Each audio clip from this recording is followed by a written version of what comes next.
ఈరోజు ఎన్నికల సమయంలో మేము ఏమి హామీలు ఇచ్చినామో ప్రభుత్వం ఏర్పడిన మొదటి రోజే మొట్టమొదటి మంత్రివర్గ సమావేశాన్ని ఏర్పాటు చేసి 6 గ్యారెంటీలకు చట్టబద్ధత మంత్రివర్గంలో కల్పించి ఈరోజు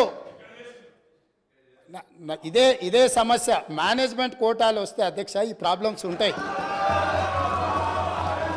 మేనేజ్మెంట్ కోటాలు వస్తే ఈ ప్రాబ్లం ఉంటుంది.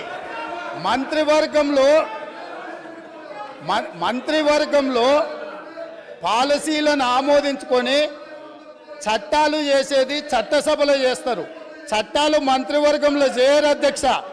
చట్టం ఎక్కడ జరుగుతుంది? శాసనసభలో జరుగుతుంది. కాబట్టి మంత్రివర్గంలో తీసుకున్న విధానపరమైన నిర్ణయాలను చట్టబద్ధత కల్పించి చట్టం చేసేదే ఈ శాసనసభ.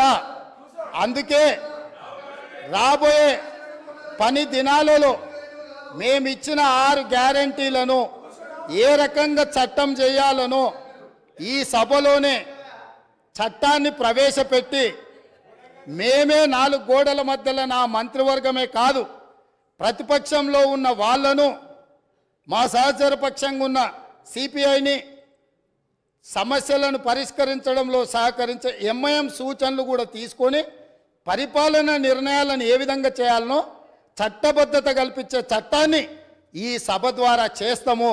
ఇందులో ఉన్న తేడాను మేనేజ్మెంట్ కోటాలో వచ్చిన వాళ్ళు గమనించాల్సిందిగా నేను కోరుకుంటున్నాను అధ్యక్ష.